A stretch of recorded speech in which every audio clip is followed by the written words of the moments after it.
అతి పవిత్రమైన కార్తీక మాసంలో వచ్చేటువంటి కార్తీక పౌర్ణమి నాడు జరుపుకునే జ్వాలా తోరణం విశిష్టతను తెలుసుకుందాం. శివకేశవ భేదం లేని పరమ పవిత్రమైన కార్తీక మాసంలో వచ్చేటి పౌర్ణమి రోజున జరిగే జ్వాలా తోరణం దర్శనం చేస్తే సర్వ పాపాలు తొలగుతాయి. దాని నుండి వచ్చే భస్మం నుదుటున ధరిస్తే భూత ప్రేత పిశాచ బాధలన్నీ తొలగిపోతాయి. ఈ దర్శనం వలన మానవులకు, పశుపక్షాదులకు, క్రిమికీటకాలకు సైతం పునర్జన్మ ఉండదని ప్రతీతి. దేవతలు, రాక్షసులు క్షీరసాగర మథనం చేస్తుండగా మొదట హలాహలం ఉద్భవించింది. దీని వలన లోకము సర్వనాశనం అవును.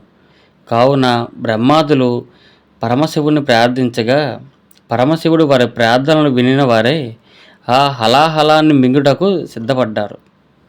ఆ హలాహలము బయట ఉంటే పైలోకాలను, కడుపులోనికి వెళితే అధో లోకాలను దహించి వేస్తుందనే ఉద్దేశంతో దానిని కంఠ మధ్యంలోనే నిలుపుకున్నారు. ఈ దృశ్యాన్ని చూసిన పార్వతీదేవి తన భర్తకు ప్రమాదం జరుగుతుందని భయపడి ప్రమాద నివారణకు అగ్నిజ్వాల కింద నుంచి తన భర్తతో కలిసి ప్రతి సంవత్సరము వెళ్తానని మొక్కుకుంది.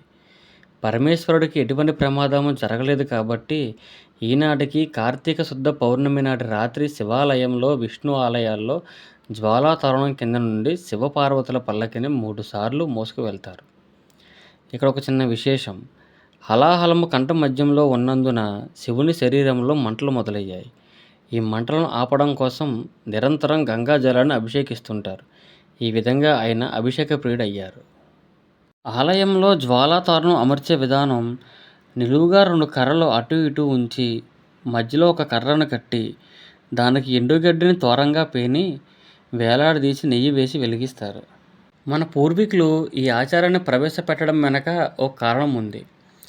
యమలోకంలోకి వెళ్ళిన వారికి మొదట దర్శనమిచ్చేది అగ్ని తోరణం. యమలోకానికి వెళ్ళిన ప్రతి వ్యక్తి ఈ తోరణం గుండానే లోపలికి వెళ్ళాలి. వాస్తవానికి ఇది పాపులకు వేసే ప్రథమ శిక్ష.